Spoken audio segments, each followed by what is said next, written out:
On Wednesday, March 21st, a white van towing a motorcycle on a trailer drove down this Riverside street. Police believe the driver was about to commit a long-planned and terrible crime. The van, which was recovered as evidence, pulled into a driveway. The driver knocked on the door of a house, and when a woman answered, she was attacked. There was a fight, and then she was stuffed into a homemade soundproofed box. Warren had been planning this kidnapping for months. We found paperwork that showed Warren had information on the family and had been planning this all the way back as early as November. Is that a modified work thing, or was that done specifically as part of a plan to put my victims in here? It appears to be a specifically planned, and it was handmade. On Friday, March 23rd, more questions were answered in this bizarre crime. Riverside Police held a press conference, and reporters from print, broadcast, and internet media asked dozens of questions. The suspect, and he had a picture phone, I understand, according to one person. Did he make use of that? That's sort of unusual to show pictures. I'm not aware of anything like that. Is that right? Yeah. Okay. The dirt bike that was on the back of the van, did that play into what his plot might have been at all? It was part of the plot. I can't comment on how that was going to be used. Why is extortion named in the charges? He did have significant information on other families. I can't comment on exactly what that information is, but he did have very specific information. Instant Riverside asked the assistant DA if the evidence was strong enough to be considered a slam dunk when this case goes to court. I will use the word insurmountable. The evidence in this case is insurmountable. That's all I'm going to say about the evidence specifically. We also learned that Mark Herbert Warren had been staying in a nearby motel 2 days before the crime. Did you all recover anything in the motel room? I know there was a search conducted. Evidence was gathered, yes.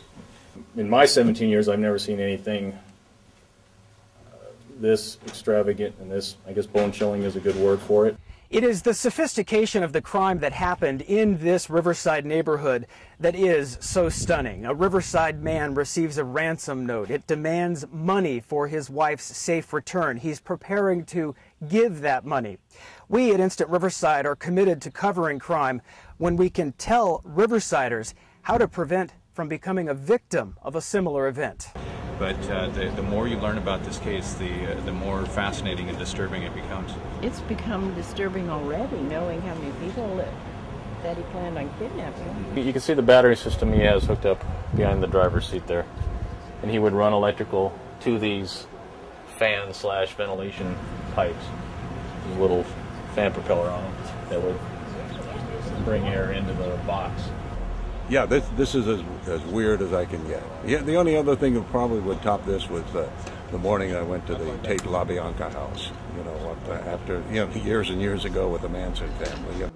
This is that same van on the evening of Wednesday, March 21st. Someone thought it looked unusual. A man was pacing outside of the van. He was on a cell phone. So that person called 911. When sheriff's deputies arrived, they made the stunning discovery. It ended the suspect's attempt to collect ransom, and the injured victim was covered to protect her identity, and she was taken to the hospital.